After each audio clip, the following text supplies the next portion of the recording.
¿Qué tal? Muy buenas tardes. Sean todas y todos ustedes bienvenidos a esta segunda sesión del seminario que organiza el Tribunal Electoral por conducto de la Escuela Judicial Electoral, denominado Democracia más allá del derecho electoral. A nombre del magistrado presidente José Luis Vargas Valdés, del magistrado José Luis de la Mata, de las magistradas y magistrados que integran el Pleno de la Sala Superior, así como de la doctora Gabriela Rubalcaba, directora de la Escuela Judicial Electoral. Les damos la más cordial bienvenida. El día de hoy, el tema que nos ocupa se refiere a los liderazgos en los partidos políticos.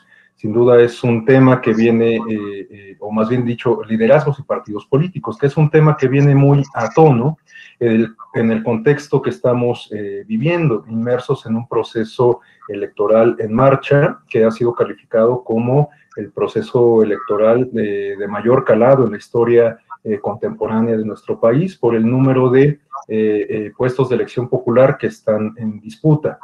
El tema suele ser muy sugerente en cualquier contexto, pero en este en particular lo es todavía más. Da pie como para reflexionar en torno, por ejemplo, a los ejercicios de oposición, el encumbramiento de figuras en específico, la personalización de la política, entre otros temas. Pero bueno, pues sobre ello nos hablarán la y el experto que nos acompañan el día de hoy, que son personas con un amplio reconocimiento académico, una larga trayectoria profesional y que, bueno, pues esta tarde nos honran con su participación y, bueno, pues disfrutaremos de los comentarios que tengan a bien compartir con nosotros. En este sentido, quisiera comenzar por presentar a la doctora Marta Gloria Morales. Le damos la más cordial bienvenida, doctora, y me permitiría leer una semblanza curricular para tener algunas referencias con mayor detalle de nuestra ponente del día de hoy. La doctora Morales Garza es licenciada en Sociología por la Universidad de Monterrey, maestra en Ciencias Políticas por el Colegio de México y doctora en Ciencias Sociales por la Universidad Autónoma Metropolitana, Unidad Xochimilco. Fue profesora investigadora de tiempo completo en la misma Universidad Autónoma Metropolitana, plantel Xochimilco, durante el periodo de septiembre de 1980 a octubre de 1988. Actualmente es profesora investigadora de la Universidad Autónoma de Querétaro, en la Facultad de Sociología, en la que imparte cátedra en los programas de licenciatura en Sociología y licenciatura en Ciencias Políticas y Administración Pública. Ha sido secretaria académica de la División de Ciencias Sociales y Humanidades de la UAM Xochimilco. En la Universidad Autónoma de Querétaro se ha desempeñado como coordinadora de la División de Posgrado, coordinadora del Departamento de Investigación y coordinadora del Centro de Investigaciones Sociales, todo ello en la Facultad de Sociología de la Universidad Autónoma de Querétaro. También en la misma institución fue directora de la Facultad de Ciencias Políticas y Sociales y titular de la Secretaría Particular de la Rectoría. Forma parte del Sistema Nacional de Investigadores como investigadora nacional nivel 1 a partir de octubre del año 2002 y es miembro del Comité Académico de la Red de Investigadores sobre Rendición de Cuentas y Combate a la Corrupción del CIDE. Cuenta con 11 libros publicados sobre partidos, elecciones, democracia en México y en Querétaro, y también con alrededor de 30 artículos o capítulos de libros sobre los mismos temas. Un gusto y un honor, doctora, que nos acompañe esta tarde. Bienvenida. Muchas gracias, Rafael. Muchas gracias a usted. Muchas gracias. Y a continuación, igualmente, me permitiría presentar al doctor Juan Pablo Navarrete. Muchas gracias, doctor. Bienvenido. Igualmente, me permitiré leer una breve semblanza curricular para tener mayores referencias sobre el doctor. Él es politólogo por la Universidad Autónoma Metropolitana, Unidad Iztapalapa.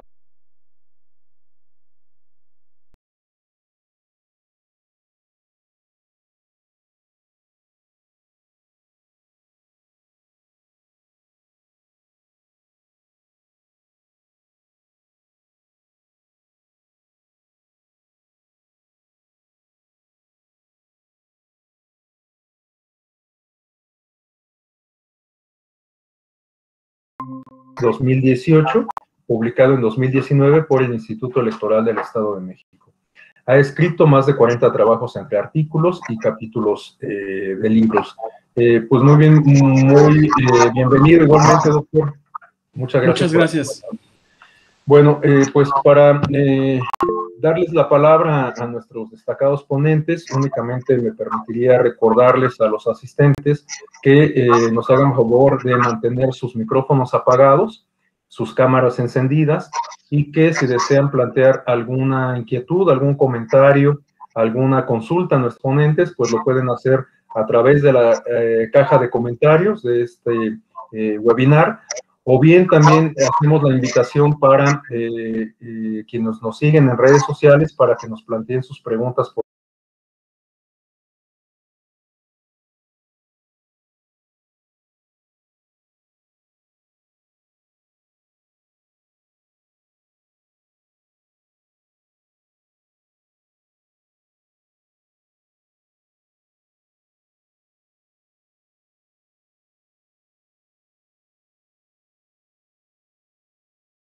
Mantienen. Pero lo que quiero llamar la atención es el conjunto en azul, que bueno, está difícil llamar la atención porque la pantalla está muy chiquita, pero si ponen mucha atención se van a dar cuenta de que la mitad del mundo tiene manchas azules. Y yo diría que muchas de las verdes en realidad son azules, porque el régimen híbrido tiene que ver con una democracia de fachada, pero con pocos derechos, pocas libertades o violaciones permanentes de derechos y libertades. Yo les diría, por ejemplo, que México está de verde, y yo diría que correspondemos mejor a un régimen híbrido, porque el Estado de Derecho, y ustedes como seguramente son la mayor parte de ustedes abogados, saben que el Estado de Derecho en este país pues es medio violentado permanentemente. Pero bueno, en general, a pesar de esto, con esta configuración tenemos la aparición de un nuevo sistema que según los autores no parece ser una cosa que está transitando, sino más bien un régimen establecido como fue planteado los regímenes autoritarios por Linz en 1975. Si me haces el favor, Alejandro, pasas al siguiente mapa, o gráfica mejor, porque no es un mapa. El siguiente acetato, déjenme ver qué es, porque con eso que me lo tienen frenado, es el apoyo en América Latina, estoy suponiendo, porque lo que voy a hacer es que voy a hacer mi presentación y le voy a decir a Alejandro que mejor él retire la suya y yo voy a intentar hacer la mía. Va a tener el problema que no los voy a poder ver, pero por lo menos voy a poder ver el acetato. Ay Dios, ¿qué pasó? Vamos a ver.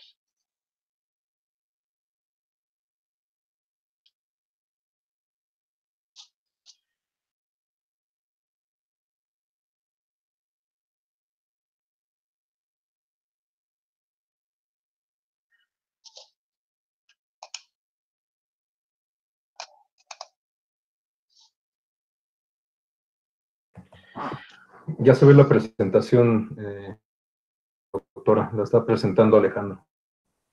Ok, entonces ahora déjenme tratar de volver a entrar a esto. Ok, apoyo a la democracia en América Latina. Esta gráfica, en azul estaría, digamos, el apoyo a la democracia. La pregunta es la pregunta clásica que se hace, este es un concentrado de Latinbarómetro, es la pregunta clásica que hace Latinbarómetro y que la ha hecho a lo largo de muchísimos años. Aquí está planteada desde 1995 hasta el 2020, que la corté justamente para el periodo, para contemplar más o menos estos 20 años.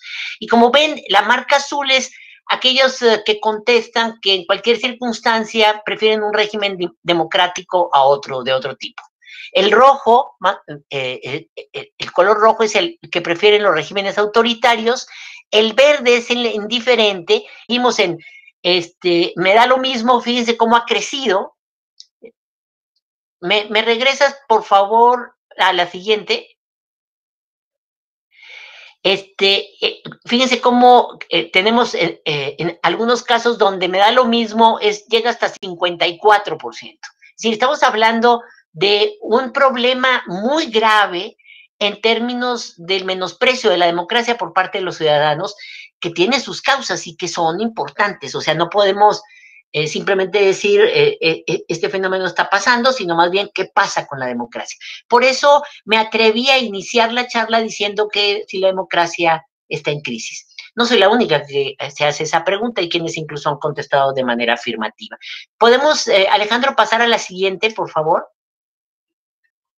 Este es el caso de México, el apoyo a la democracia en México, es decir, la misma pregunta, pero graficada exclusivamente para México.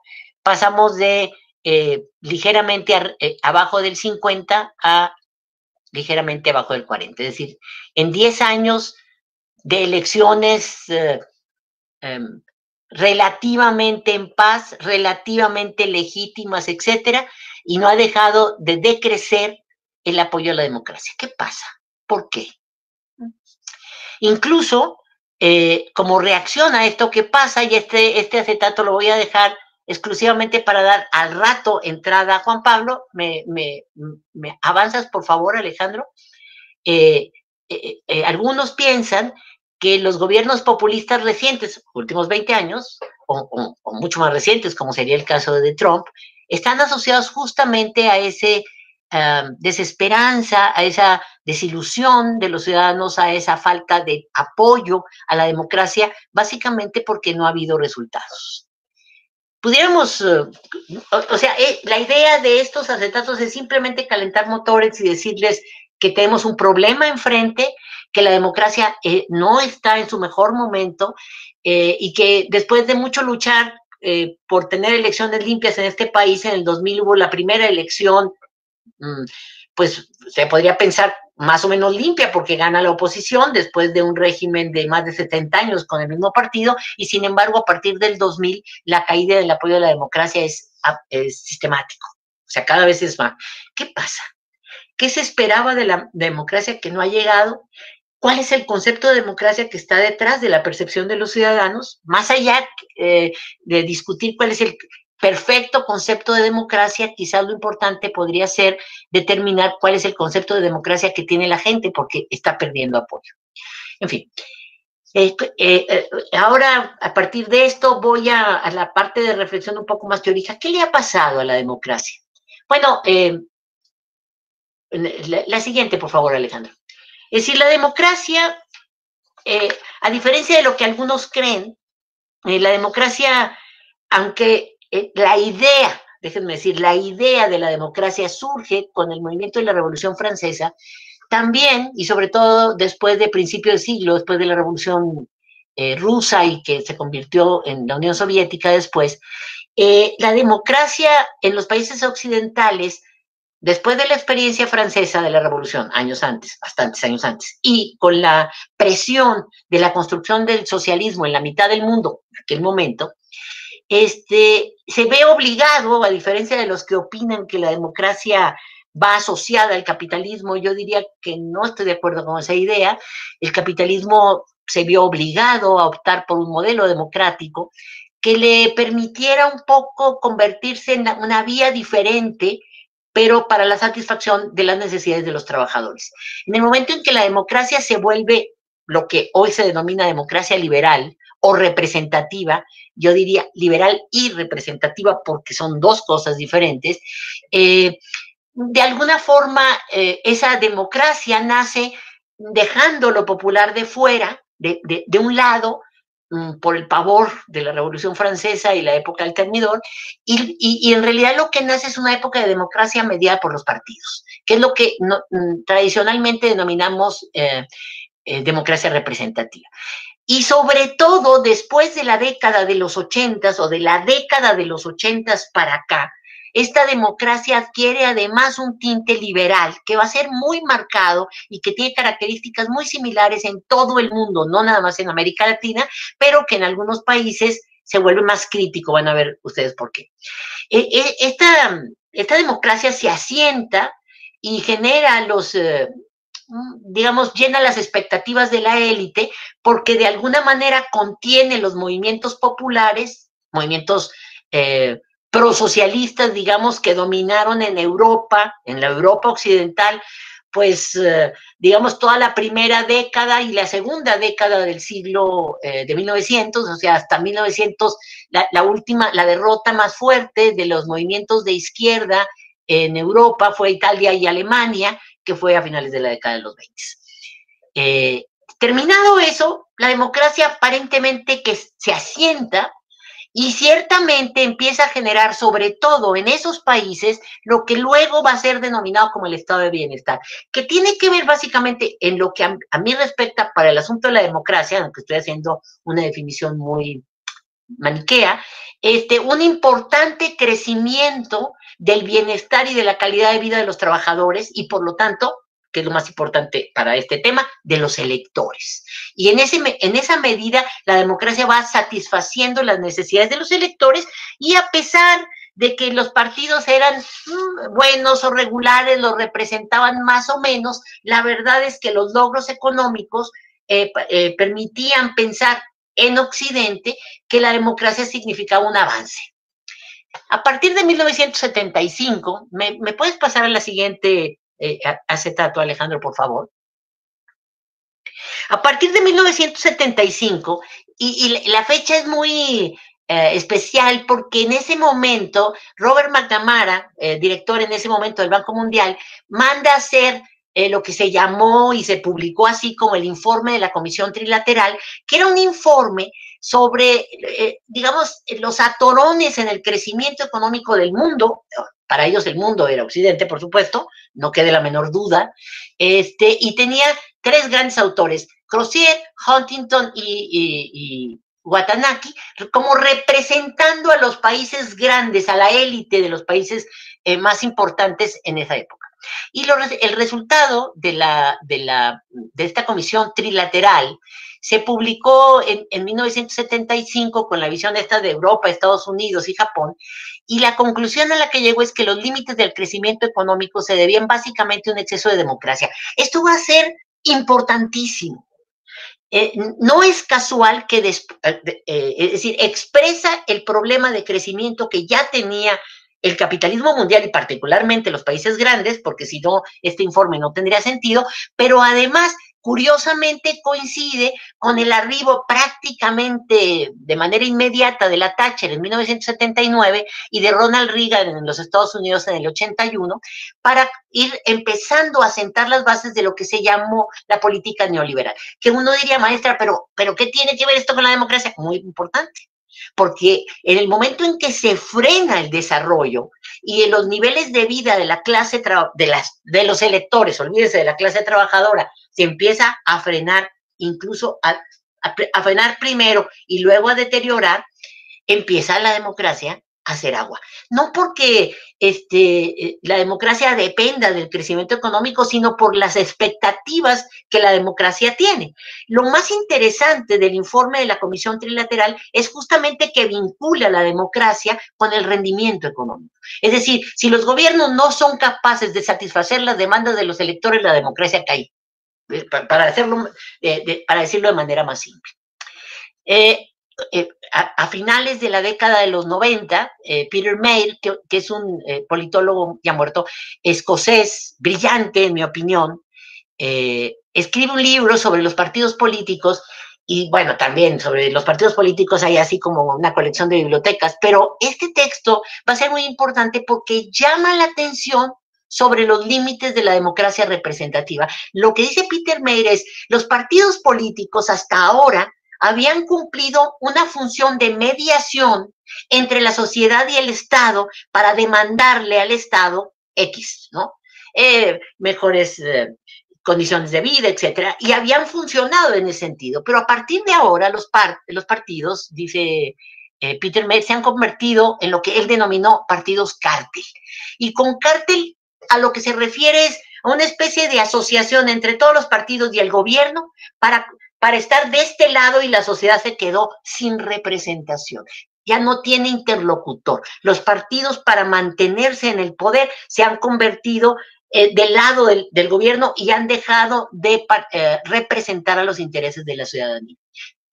Peter Mayle, en ese libro, que es pionero para este tema, dice, lo que está en crisis no es la democracia, son los modelos de partido que están siendo incapaces de representar a la sociedad. Unos años después, en realidad es en 2006, le pido a Alejandro que me pase el siguiente acetato.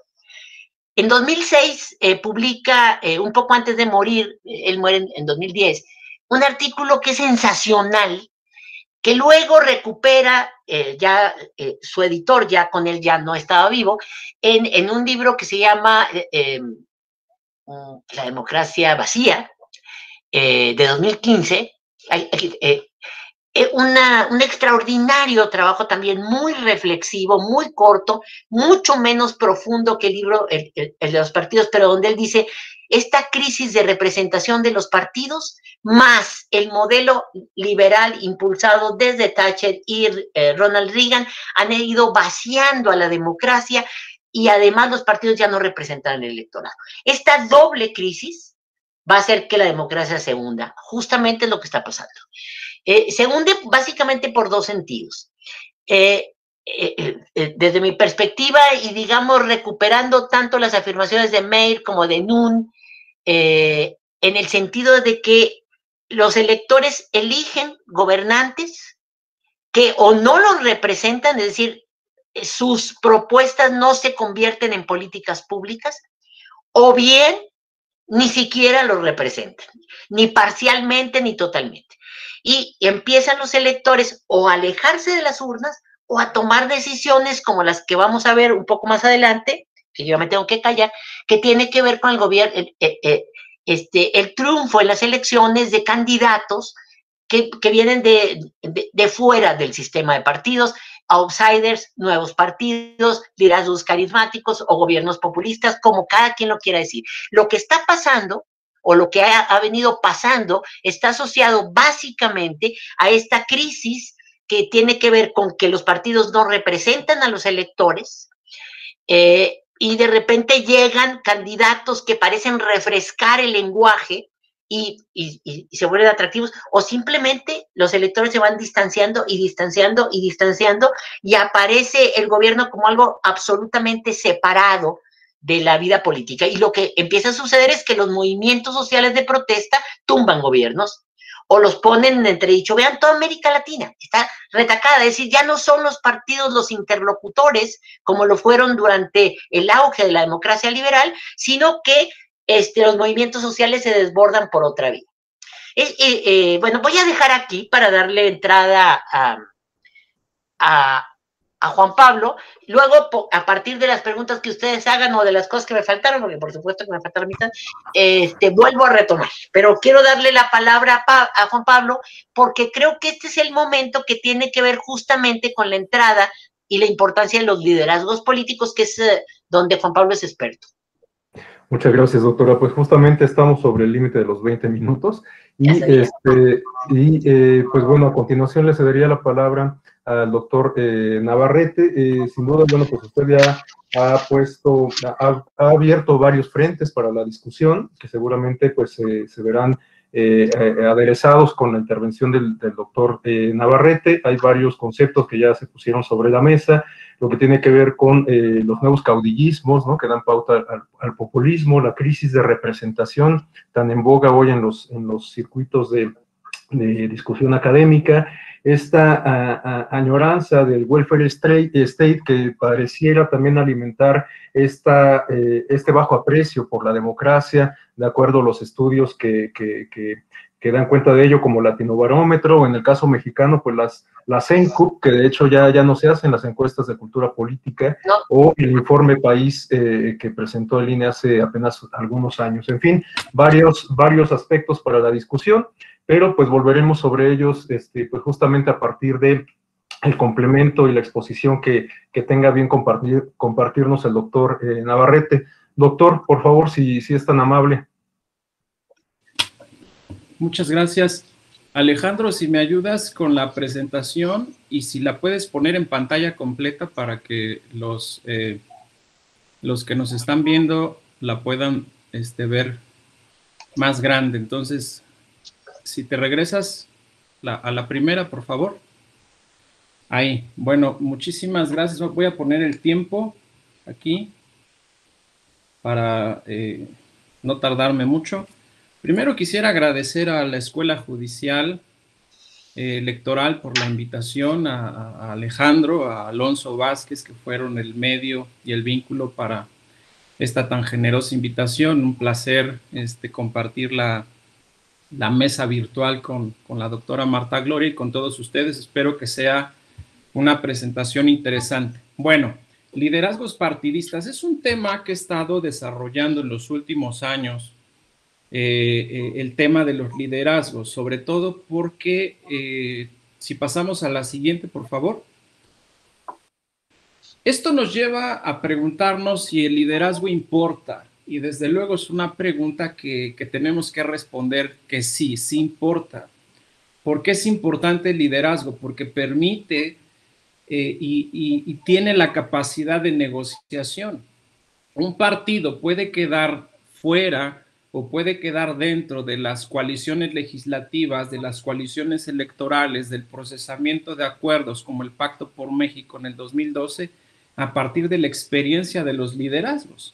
Entonces, sí importa porque también a través del tipo de liderazgo que nosotros vemos en los partidos políticos nos vamos a dar cuenta qué tanta capacidad existe para la operación política con otros actores, ¿no?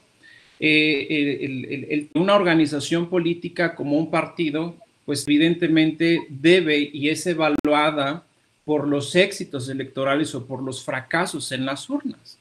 Entonces, para ello, proponemos ubicar, por ejemplo, qué tipo de estrategia es la que utiliza un líder, cuál es el tipo de estrategia que utiliza un dirigente partidista para posiblemente optar en un gran dilema en una competencia. Es decir, privilegiar una posición ideológica del partido en donde se asuma claramente en el estatus del sistema, en esa posición ideológica como de izquierda o derecha.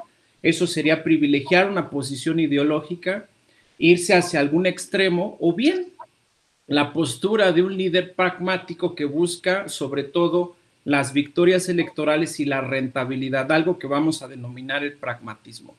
En la siguiente diapositiva, por favor, Alejandro.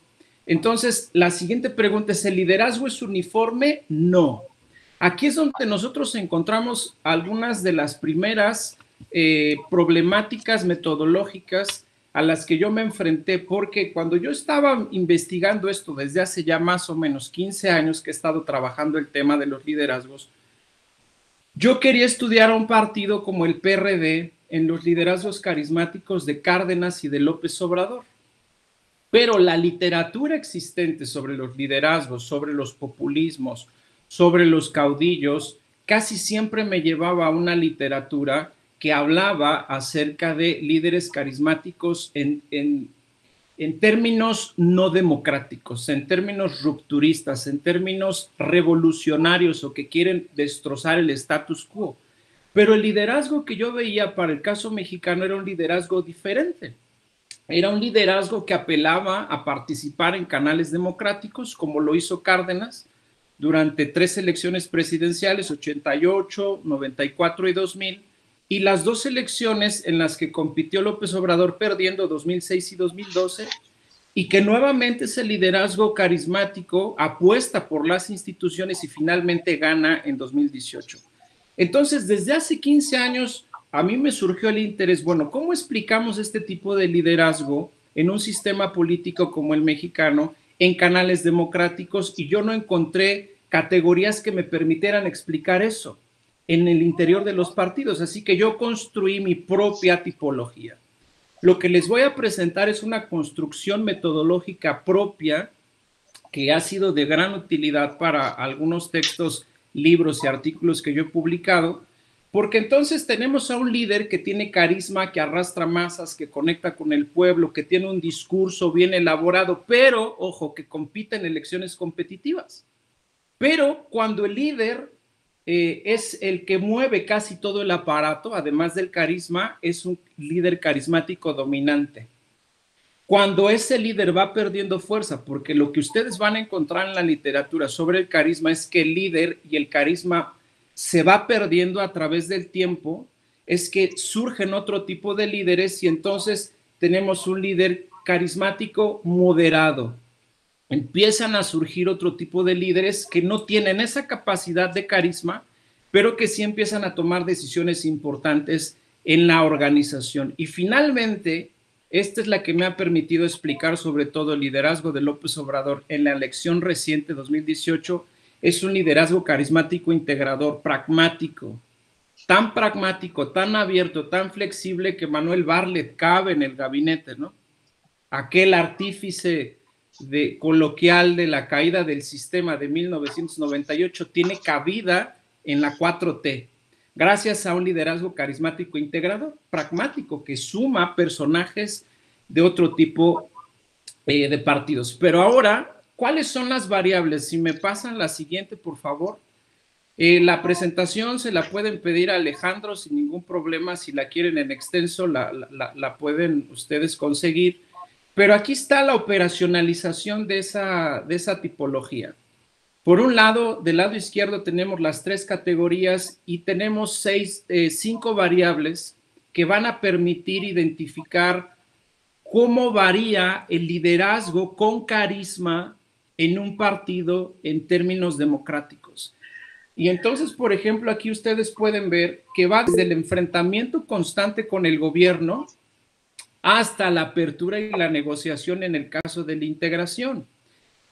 Una postura carismática limitada, dominante, por ejemplo, cuando hay una posición muy cerrada en el Congreso, o mientras, por otro lado, en la categoría de integración, de integrador, hay una capacidad muy fuerte para ser interlocutor en otros ambientes. Entonces, esta operacionalización a mí me ha servido para explicar no solamente cuando López Obrador estaba en el PRD, sino ahora también me permite explicar cómo funciona una figura de ese tamaño ahora en la construcción de otro partido. En la siguiente diapositiva, por favor, aquí vemos, por ejemplo, cómo es que funciona estos tipos ideales del liderazgo carismático en un partido como Morena, ¿no? Ahora, todos en un partido, y para allá vamos ahora, todos en un partido tienen carisma, no. Hay otros líderes, gobernadores, coordinadores parlamentarios, figuras importantes dentro de un partido que van a ser relevantes, pero ojo, no tienen carisma. A esos los vamos a denominar como líderes administrativos ejecutivos. Administran, ejecutan decisiones, tienen un control limitado del aparato del partido, pero ojo, no tienen carisma. Pero lo que podemos demostrar tanto en el PRD como en el caso de Morena es que existe una combinación en 2 pistas paralelas de funcionamiento en donde el liderazgo coexiste uno con el otro. Coexistió mucho tiempo Cárdenas López Obrador con todas las fracciones del PRD y ahora coexiste el liderazgo carismático del presidente Andrés Manuel con los propios grupos que se están formando al interior de su propio partido. Obviamente estamos hablando de Morena. Ahora, estos líderes administrativos, como diría el maestro Duverger, el francés Duverger, pasan a ser más líderes informales, como los jefes aparentes, y el líder carismático se construye como el jefe real, el jefe que toma las decisiones. Pasamos a la siguiente, por favor. Veamos ahora entonces cómo distinguir a los líderes partidistas que no tienen carisma. Obviamente no podemos decir que en su momento René Juárez Cisneros, que era el presidente del PRI, tenía la misma experiencia y la misma capacidad de operación política que Damián Cepeda, ¿no? O que Marco Cortés tiene la misma capacidad de negociar como Alejandro Moreno, el presidente del PRI. Entonces, para explicar las variaciones al interior de un partido, construí esta segunda parte complementaria del liderazgo, que es lo que yo denomino liderazgo administrativo ejecutivo, fuerte, intermedio y débil. ¿A partir de qué? A partir de los resultados electorales, a partir de su capacidad de influir en la construcción de acuerdos, como lo veremos en la siguiente operacionalización, que es en la siguiente diapositiva. En esta aquí, por ejemplo, pueden ver nuevamente del lado izquierdo las categorías fuerte, intermedio, débil, y hay 6 variables que van a, por ejemplo, nos van a dar cuándo clasificar a un líder partidista con un liderazgo administrativo fuerte. Por ejemplo, un líder administrativo fuerte es un presidente nacional que lleva a su partido a coaliciones legislativas, a coaliciones electorales y que gana elecciones. Entonces ahí, por ejemplo, en la variable de resultados electorales es un líder que va ganando elección tras elección. Pero, por ejemplo, es un liderazgo administrativo débil cuando no solamente lleva a los resultados al mínimo, sino que van en descenso. Es por ello que la mayoría de los líderes administrativos, por ejemplo, del PRD, que es de donde he estudiado más, en los últimos 5 años son líderes administrativos débiles porque en realidad han perdido mucho electorado, no solo ante Morena, sino ante otros. Entonces, imagínense, en 2012, en la elección presidencial, el PRD con López Obrador alcanzó cerca del 31% de los votos en 2012, en la elección presidencial. El PRD obtuvo solo, ya sin coalición, cerca del 2.8% de la votación en 2018, sin coalición en la elección presidencial. Entonces, no podemos nosotros catalogar a un líder partidista exitoso de la misma forma de un líder que no lo es. Entonces, esta propuesta la he desarrollado en un par de libros, está en extenso, solamente aquí les estoy poniendo cómo es que yo construí y operacionalicé, por un lado, el liderazgo carismático y por otro lado, el liderazgo administrativo que aplica para casi toda la mayoría de los partidos políticos en competencia. Ahora vayamos a algunos hallazgos empíricos, cómo poder clasificar o cómo es que se ha comportado en los últimos 15 o 20 años el liderazgo de los principales partidos en México. La siguiente, por favor. Una vez hecha esa distinción entre los liderazgos administrativos, resulta que el PRI es el partido que tiene el perfil más cohesionado, el perfil más específico para que sus dirigentes partidistas lleguen ahí. Y por lo menos nosotros podemos rastrear desde el 2000 para acá. Esta gráfica no llega hasta el 2018, nada más puse esta por fines de tiempo, pero miren lo amarillo, ojalá lo logren ver. Casi todos los presidentes nacionales del PRI han sido gobernadores. Roberto Madrazo lo fue de Tabasco, Mariano Palacios Alcocer fue de Querétaro, Moreira fue de Coahuila, Joaquín Caldwell fue de Quintana Roo, y así nos podemos seguir. César Camacho Quirós fue gobernador del Estado de México, Manlio Fabio de Sonora, René Juárez Cisneros de Guerrero, y Alejandro Moreno, gobernador de... se me acaba de ir el Campeche, creo. Campeche. Pero entonces, el liderazgo político de los dirigentes del PRI es un modelo que les funciona. Cuando el partido necesita tener cohesión, generalmente regresan a los gobernadores como una figura de respeto, como una figura de cohesión, al menos es la evidencia que yo he encontrado. En la siguiente, por favor, vamos a encontrar que ese perfil de gobernadores no aparece en el PAN.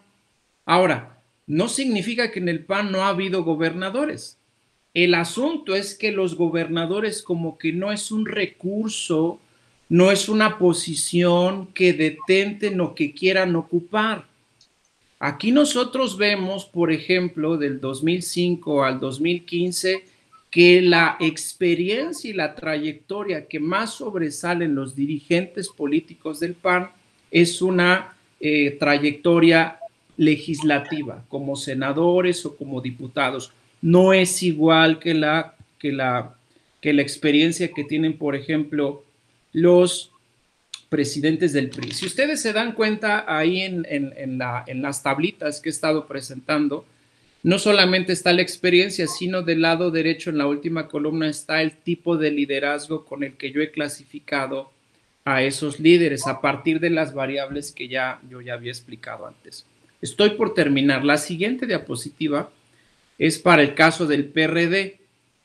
El PRD pasó por 2 etapas. Del 2000 al 2008, esa posición fue ocupada por quienes fueron gobernadores o se convirtieron en gobernadores después de haber sido dirigentes del partido.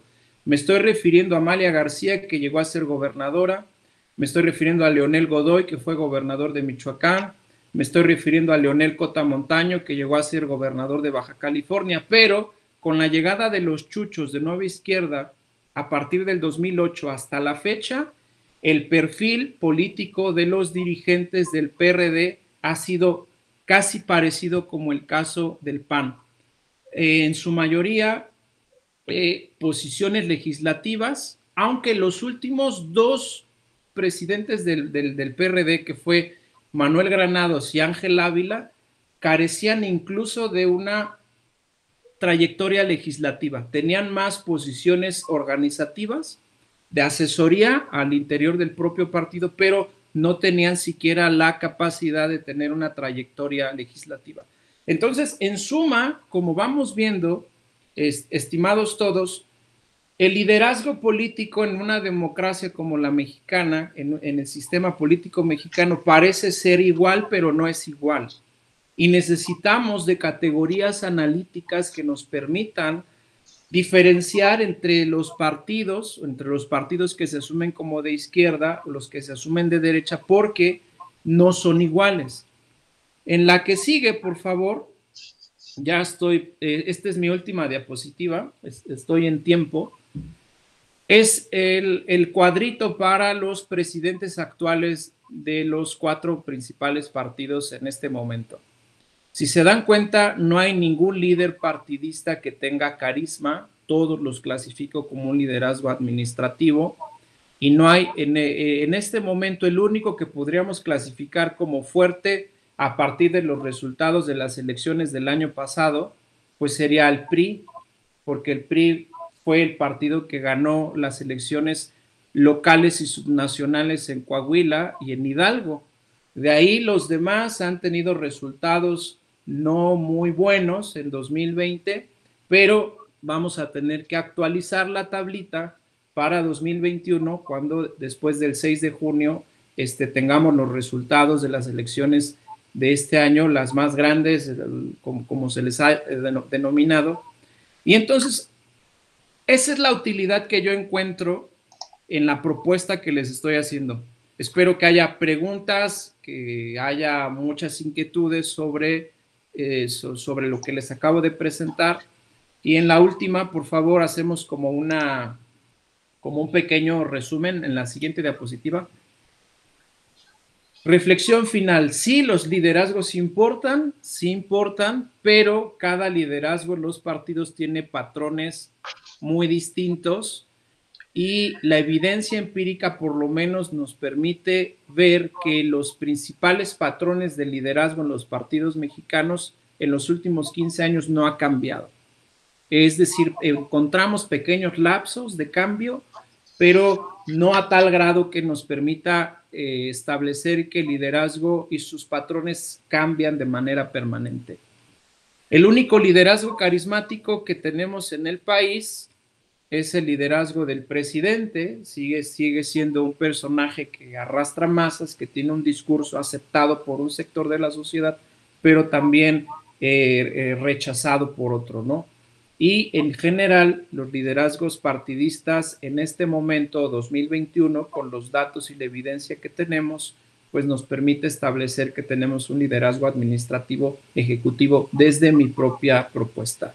La última, les agradezco mucho. En la última diapositiva están ahí mis datos. Si alguien quiere ahondar más o necesita alguna pregunta o algún comentario, estoy para servirles. Muchas gracias. Muchas gracias, doctor. Pues igualmente muy interesante su plática, su exposición, esta tipología que ha logrado desarrollar a lo largo de los años, pues seguramente nos resultará muy útil a varios de los que estamos interesados en estos temas del análisis político y electoral, a reserva, por supuesto, de que nos comiencen a llegar las inquietudes, las consultas, las preguntas. Yo pondría sobre la mesa algunas inquietudes particulares, por ejemplo, quizás en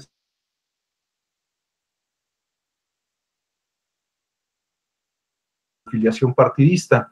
Esto me asalta la duda o la inquietud, porque en la lámina que presentó sobre los dirigentes del Partido Acción Nacional, pues podemos ver que varios de ellos ya ni siquiera pertenecen al partido, ¿no? Están en otros partidos, a diferencia, por ejemplo, de la que presentó en el caso del PRI, que bueno, pues ya sabemos que el PRI es un partido que se distingue en muchos casos por esta disciplina que tienen sus militantes, sus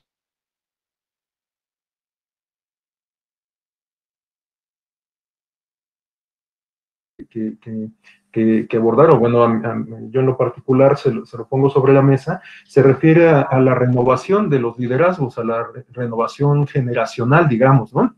Usted comentaba en el caso de Cuauhtémoc Cárdenas y Andrés Manuel López Obrador, pues estamos hablando de que entre los dos participaron en 6 elecciones, ¿no? 3 cada uno. Entonces, bueno, pues estos liderazgos carismáticos pareciera que la renovación no es tan frecuente como si pudiera serlo, por ejemplo, respecto a la renovación de liderazgos administrativos, ¿no? En fin, solamente lo pongo sobre la mesa quizás para continuar con la discusión en un segundo momento.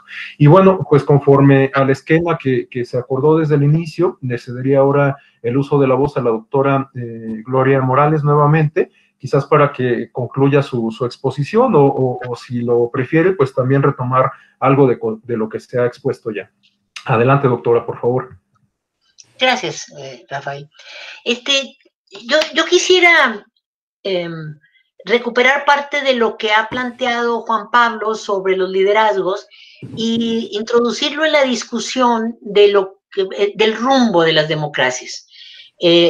Pero antes, un poco lo que quisiera plantear es que hay cosas muy sintomáticas de lo que plantea Juan Pablo. Por un lado, tenemos a nivel nacional un gobierno carismático, definido por él como un gobierno carismático, integrador y pragmático, pero carismático al fin, y los liderazgos de los partidos, de oposición sobre todo, pero también del propio Morena, son liderazgos, pues él le puso al de Morena intermedio, pues está bien si quiere, pero en realidad son liderazgos bastante mediocres. Y esto tiene que ver, en mi opinión, bueno, él no les dice mediocres, él es muy formal, como siempre, yo no, yo soy bastante iconoclasta con las palabras, son liderazgos administrativos débiles, no nada más porque no logran ganar, sino porque ni siquiera logran poner temas de agenda. Pero esto tiene que ver con la crisis del sistema de partidos. O sea, ya es verdaderamente irrelevante si son gobernadores o no. El problema, por ejemplo, es la caída en la preferencia electoral del PRI, que lo acerca a tener una alianza con su principal opositor desde el principio de la década de los 80, 90 del siglo pasado, o con el PRD, otro opositor, y que sumados a la mejor, si bien les va, logran en algunos estados el triunfo para gobernador, con perfiles de gobernadores que mezclan justamente esta falta de representación y falta de liderazgo. Sí, me parece que un tema relevante es si de que importa el liderazgo, importa, eso no tengo la menor duda, y importa mucho más cuando tenemos un gobierno con un liderazgo carismático tan fuerte, yo diría tan devastador como el de Andrés Manuel, devastador para los partidos de oposición, por supuesto, porque el sistema de partidos está totalmente deshecho. Vamos a ver qué pasa en la elección intermedia, pero yo quisiera, como Sartori plantearía, al menos hasta la próxima elección presidencial para saber si este sistema de partidos se mantiene o volvemos a un sistema de partidos con dinámica de 2, porque hasta ahorita y después del 88 habíamos tenido un sistema de partidos de dinámica de 3. Es decir, lo que era el PRD, el PAN y el PRI separados, con dinámica de 3, nada que ver con una dinámica bipartidista, que es lo que más bien aparece ahora, con una mezcla entre liderazgos todos ellos intermedios del PAN, del PRD y del PRI, ¿no? Vamos a ver qué pasa. Pero yo lo que calculo es una derrota de la alianza con algunos triunfos en algunos casos de gobernadores y por márgenes muy pequeños, con perfiles de gobernadores además muy débiles. Porque lo que no analiza, en esto pues no se puede todo y menos en un tiempo tan corto, lo interesante sería ver el análisis de los niveles de liderazgo de los candidatos a gobernador por los partidos y se van a dar cuenta de lo que estoy diciendo. No hay liderazgos carismáticos que compitan con la figura carismática de Andrés Manuel y eso pone en mucha debilidad a la propia alianza, en mi opinión. Ahora, ¿qué es lo que está pasando?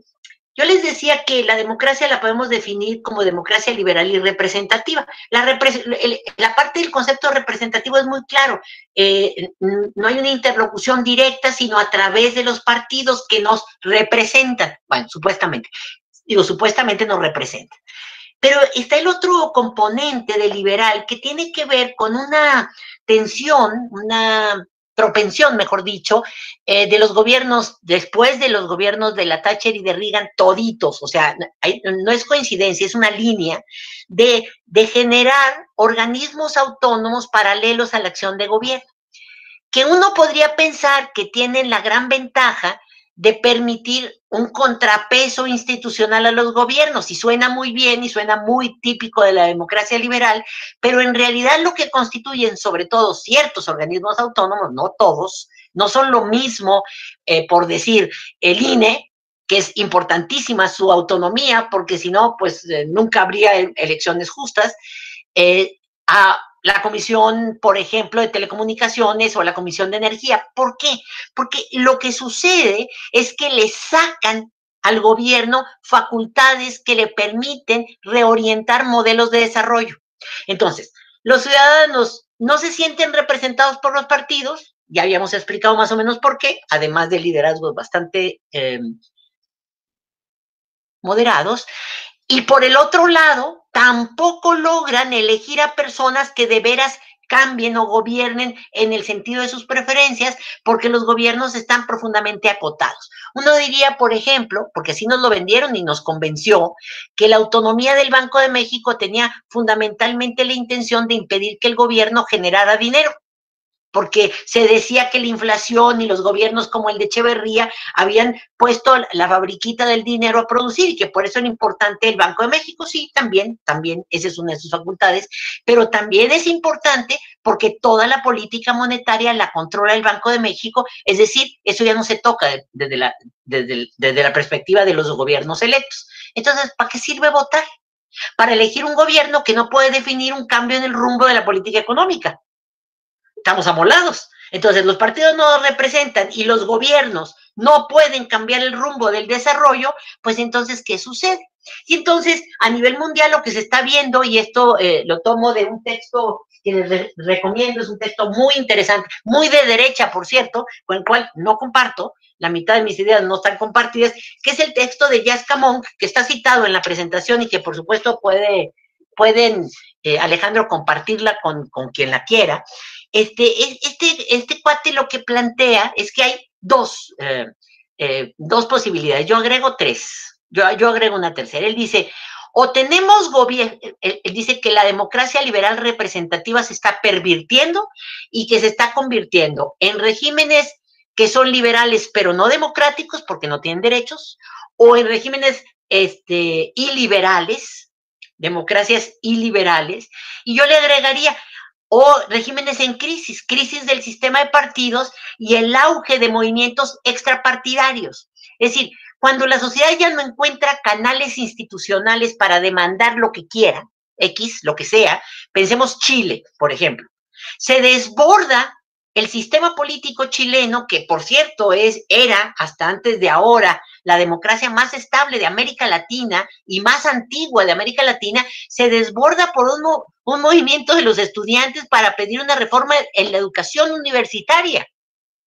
Y está totalmente desbordado. Los partidos no encontraron ni siquiera la forma de conducir el movimiento, porque el movimiento lo sacó del sistema. Entonces, tenemos tres posibles escenarios. Y luego, en el mundo, y no fue casualidad que yo pusiera las caras de los gobiernos populistas son los que están en democracias iliberales. O incluso en el caso, por ejemplo, de los gobiernos populistas de derecha, los gobiernos liberales, pero no democráticos, como el caso de Trump. Entonces, tranquilizando los movimientos sociales, pareciera que se requieren de gobiernos populistas más o menos carismáticos. Estoy poniendo como carismático ahí la opinión de Juan Pablo, por supuesto, será mucho más conocedora que la mía, pero yo también creo que Fernández es un gobierno carismático para Argentina, como Andrés Manuel lo es carismático, pragmático para el caso mexicano. Es decir, la democracia está en crisis, pero no la democracia completa. Lo que está en crisis son los modelos de participación de la democracia liberal y de la democracia representativa. Existe un posible escenario de hacer una democracia mucho más participativa para que los movimientos sociales no se salgan extra sistema. Me parece que en ese trance estamos.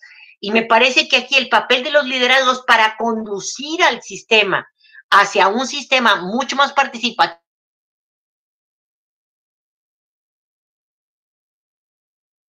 con ese nivel de carisma que tiene, por no decir que no la tiene, nada, ni gracia tiene, pues bueno, no nos conduce a nada. Entonces los liderazgos carismáticos, para bien o para mal, populistas o no están destruyendo la democracia, están tratando de parchar la democracia liberal representativa que está haciendo aguas por todos lados. Entonces la perspectiva, por ejemplo, de este autor, que yo creo que es un libro muy interesante, que se llama El pueblo contra la democracia, aunque es un autor bastante liberal, lo que está planteando es que algo se tiene que hacer con la democracia porque está haciendo aguas. Y si no, que en América Latina además tiene una larga trayectoria, entonces es muy natural. Pero lo interesante es cómo un movimiento que no era contrasistémico, como el caso chileno, se desborda y se vuelve contrasistémico. Van a cambiar la Constitución. Nada más no tiraron al presidente porque llegó la pandemia. La verdad. La pandemia salvó a Piñeiro, pero está perdido. Los niveles de legitimidad andan por el 20%. Entonces, bueno, ese es un poco el tono. Y bueno, yo ahí es como engarzo el asunto de los liderazgos carismáticos de los que habla Juan Pablo, en términos no tanto al interior de los partidos, sino como país. Muchas gracias, doctora. De hecho, Laura Ceballos nos comenta algo respecto a esto que comentaba. Ella señala que ni siquiera hay carisma en los posibles futuros candidatos de los partidos, ya que están jalando luchadores, artistas, comentaristas, cantantes, todo para convencer a la gente de votar por ello, aunque no sepa nada de política, de leyes o de legislación. Y bueno, antes de cederle la palabra al doctor Navarrete, también tenemos una inquietud de Guillermo Hurtado, quien comenta o pregunta, mejor dicho, que si cree que este sistema o subsistema que maneja el PRI por cuanto a su elección de líderes del partido sea una razón importante por la cual le cedo el uso de la voz, doctor Navarrete. Bien, bueno, voy a tratar de ser muy rápido para dar tiempo si hay más preguntas. Sí, de hecho, lo que mencionas, ¿no? La relación del liderazgo y la afiliación partidaria, pues dos de esos exdirigentes del PAN ya no están, de hecho se fueron a Morena, ¿no? Apoyaron desde 2018 Manuel Espino con su organización social que tenía, y bueno, Germán Martínez, que llegó a ser director del IMSS, pero sigue siendo senador por Morena, ¿no? En el Senado de la República. Entonces, sí hay una relación ahí importante. Sobre la renovación, es bien interesante que un partido, cuando se vuelve muy pragmático, es decir, electoralmente puede ser rentable y exitoso, pero debilita la construcción orgánica y la renovación de sus propios cuadros, ¿no? Entonces, es un problema que tarde o temprano va a alcanzar a Morena en esta parte de recibir a todos, ¿no? Porque pareciera que, bueno, pongamos el caso de Guerrero, ¿no? Bastante sensible para la ciudadanía con el caso de Félix Salgado Macedonio, cuando había por ahí un político local que, según las encuestas, estaba mejor posicionado que el propio Salgado Macedonio, el hermano de Irma Heréndira Sandoval, pero terminan imponiendo a Salgado Macedonio, ¿no? Entonces, incluso en ese nivel de la disputa por las candidaturas podemos ver que no necesariamente los cuadros más jóvenes o los cuadros más preparados o los que conectan mejor con la gente van a ser los que van a postular. Pues tenemos a Laida Sansores otra vez, ¿no? Por ejemplo, ¿no? Entonces, eso me lleva a pensar que en este aspecto de la renovación, yo estoy hablando de Morena, que es el partido que más conozco, ¿no? Pero lo que tenemos en la política son viejos cuadros, ¿no? O sea, viejos cuadros que forman nuevos partidos. Pero entonces no necesariamente es una renovación de la élite, ¿no? Más bien es un reciclamiento o retomando algunas categorías del doctor Armando Rendón Corona de la UAM. Por allá de los 90 él proponía dos conceptos, la renovación, cuando verdaderamente surge nueva sangre en la política, o cuando solamente es rotación.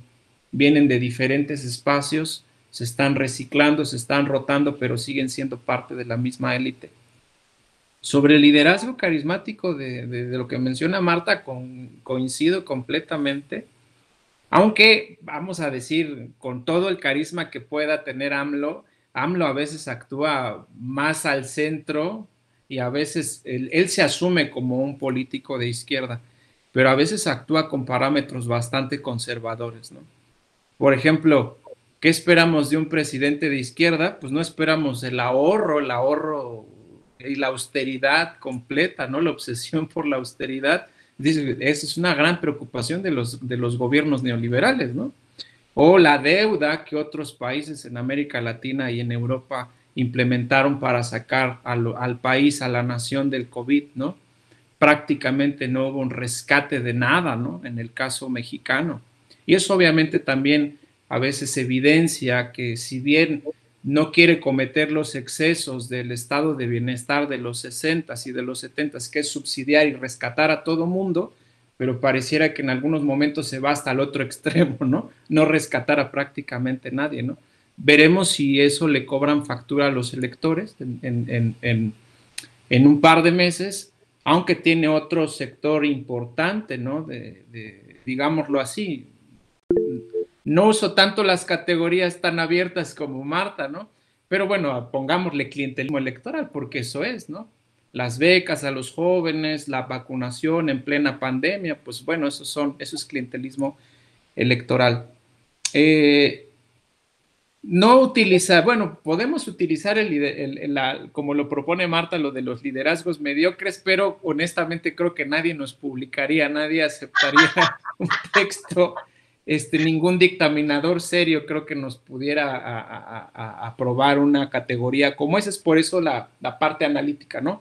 Pero coincido completamente, de hecho aquí un colega, el doctor Javier Rosiles, quería hacer un comentario, pero creo que cerraron los comentarios en el canal de YouTube, pero me decía que él tampoco coincide conmigo en poner a Mario Delgado como intermedio, ¿no? Liderazgo intermedio, dice que él también lo ve muy débil, ¿no? Lo cual el cuadrito final yo solamente lo construí para la elección previa, ¿no?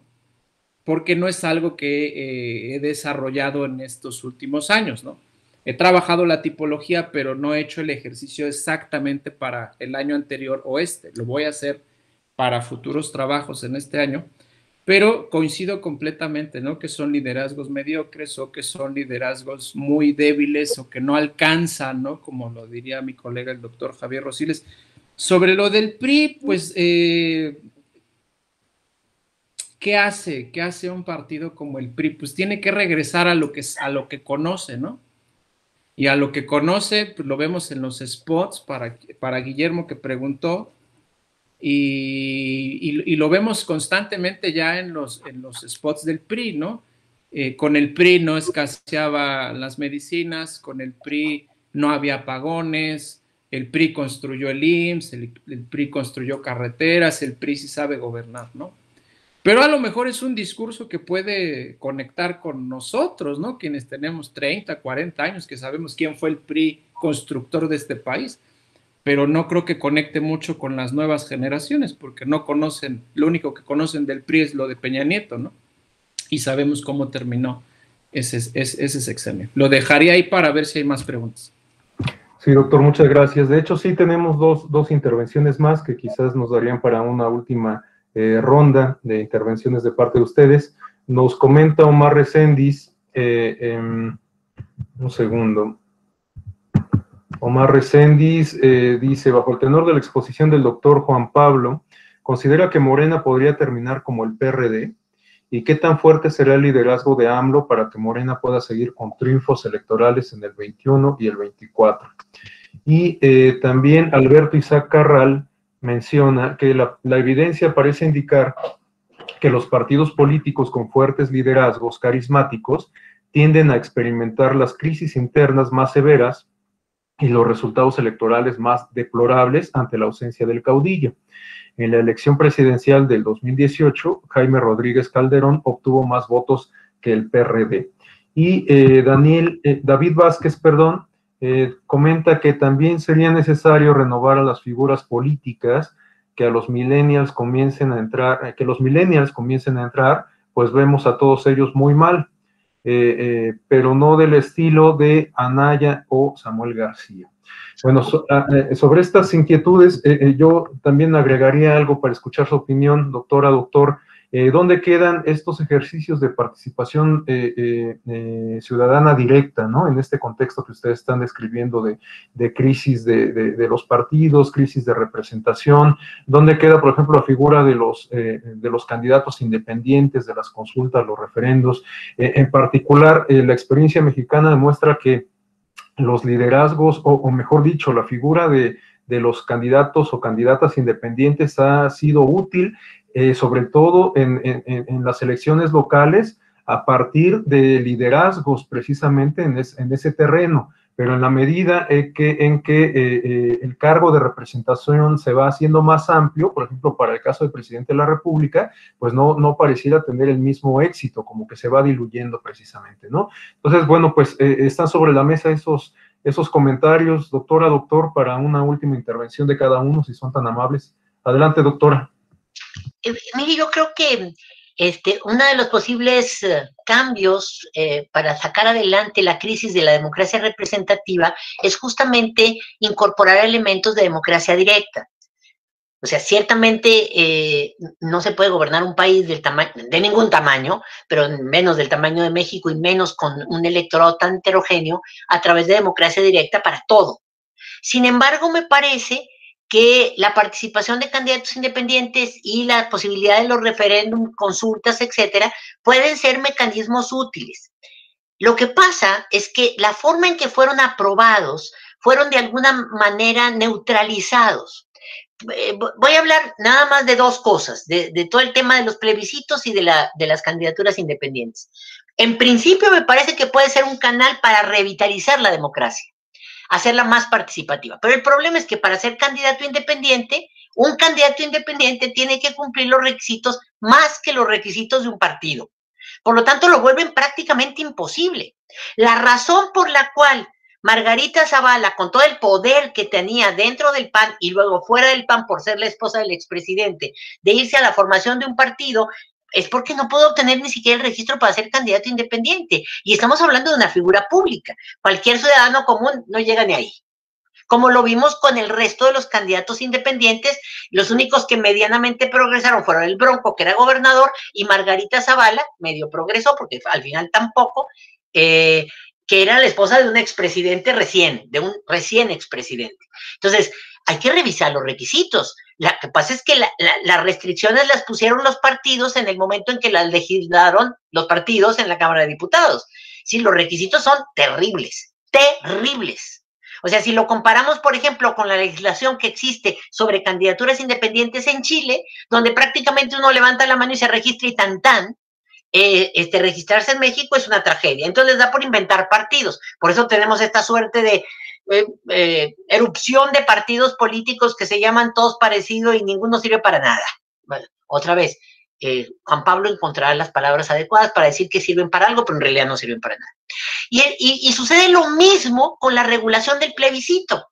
Resulta que no se puede hacer plebiscitos, ni referéndums, ni consultas para los únicos temas que son relevantes. No se puede hacer para nada electoral, no se puede hacer para nada que tenga que ver con salarios y no se puede hacer para nada que afecte el presupuesto. Entonces, ¿para qué se puede hacer? ¿Me explico? Es decir, no puedes crear mecanismos que de alguna manera fomentan la participación si los mochas. ¿Y por qué se mocharon? Pues porque son los partidos los que no quieren perder el privilegio de ser los actores fundamentales los que aprueban esto. Entonces, sí, en principio me parecería que esos son mecanismos de hacer la democracia más participativa. Sin embargo, mientras siga pasando por la Cámara de Diputados y los partidos formales sigan matando las iniciativas en el sentido de la participación popular, pues no sirven para nada. Y nada más un último comentario. Tienes razón cuando dices que los candidatos independientes han tenido algo de efectividad y competitividad en los espacios locales. Tienes razón, estoy de acuerdo con usted. Sin embargo, el 90% de las candidaturas para presidentes municipales independientes eran candidatos de otros partidos que fueron rechazados. Es decir, no son ciudadanos. Son el candidato del PRI que no logró, el candidato del PAN que no pudo, el otro que quitaron y que se lanzan por la vía de candidatos independientes. Y sí, exclusivamente en los ámbitos locales como presidentes municipales. Básicamente es donde han tenido un éxito mayor como proporción. Pero el problema es que tampoco son ciudadanos. Entonces, el compañero que dice, pero hay que dejar que los millennials entren a los partidos. Yo creo que todo el mundo querría que entraran. El problema es que no quieren. ¿Quién quiere entrar en un partido donde el candidato a gobernador es Chabelo? Pues es que es como ridículo. Es decir, yo que soy una vieja no entraría jamás a un partido así. Imagínense que el dirigente del partido es Chabelo o un futbolista. O sea, ¿qué seriedad puede tener ese partido? Todos los millennials, pues por supuesto que no entran o no participan de otra forma, pero no en estructuras de partido tan viejas, tan caducas, y con esos liderazgos entre futbolistas, cantantes, luchadores y Chabelo. Bueno, digo, es que Chabelo vive acá en Querétaro, por eso me altera un poco. Muchas gracias, doctora. Bien, pues ya estamos sobre el tiempo, pero pues le pediríamos al doctor Juan Pablo Navarrete, tenemos todavía 5 minutos para una última intervención. Doctor, por favor. Y para ahondar un poquito con el tema de los mecanismos directos en los partidos, bueno, siempre hay un riesgo, ¿no?, de que la cúpula de los partidos quiera tener el control de las decisiones. Es por ello, por ejemplo, que en el caso de Morena, en lugar de votar los candidatos por asamblea o en elecciones abiertas, pues se eligen las encuestas, ¿no? Porque pues es más fácil de controlar, es más fácil de manipular, etcétera. Entonces ahí hay un riesgo que los propios partidos como Morena han dejado de utilizar los mecanismos directos, bueno, inclusive hasta la tómbola, ¿no? Y entonces la señora que vende el chicharrón en la esquina, pues también llega a ser candidata porque salió en la tómbola, ¿no? Ahora ya en los minutos que quedan no nos pasaremos sobre lo de Morena. Claro que es un riesgo latente que Morena se convierta, que se perredice, ¿no? Pues ¿de dónde son? Yo, en mi libro de 2019 de Morena en el sistema de partidos 2012-2018, que lo pueden descargar por el IEM de manera gratuita, en acceso libre, bueno, ahí yo digo que de 2015 a 2018, el 75% de sus candidatos fueron experredistas. La mayoría de sus dirigentes son experredistas. Entonces, pues claro que no solamente se traen al líder, ojo, no solamente se traen a la estructura, también se traen las viejas prácticas clientelares y cupulares para el partido. Entonces hay un riesgo de que ese fraccionalismo que distinguió al PRD durante mucho tiempo de auge se pueda reproducir en Morena. Pues está Monreal, imagínense, está Dolores Padierna, René Bejarano, está Jacob, pues es un riesgo latente.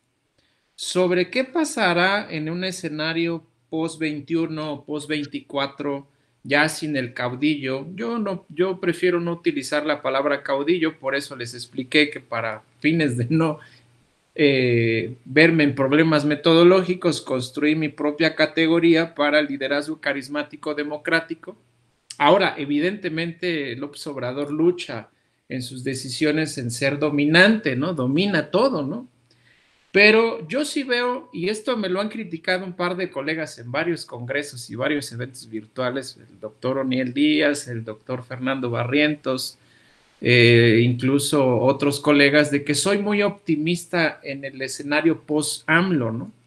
Y yo digo que soy optimista porque no es un partido que solamente tiene la presidencia, es un partido que ha ganado 7 gubernaturas, es un partido que es probable que de las 15 de este año pueda ganar 5.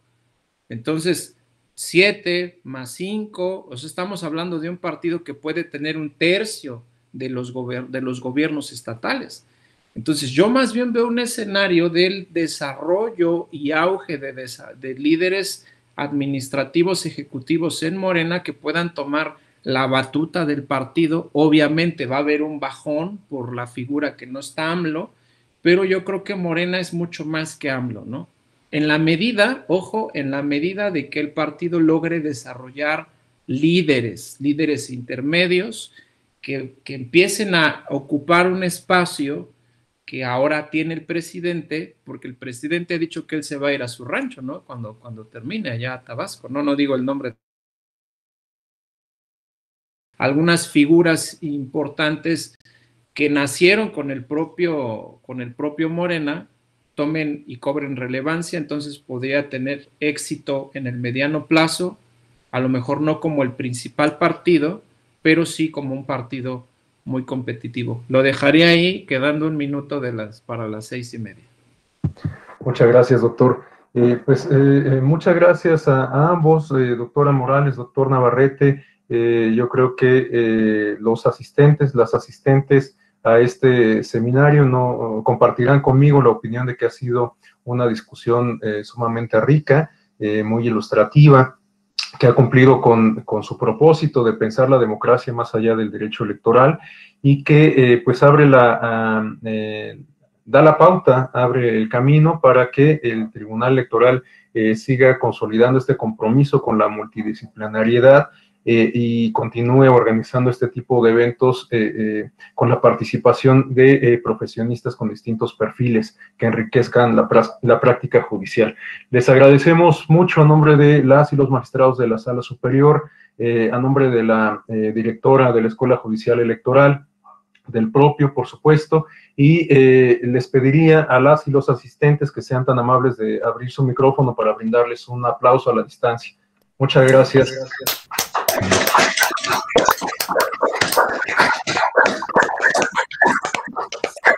Gracias. Buenas tardes. Buenas tardes. Gracias.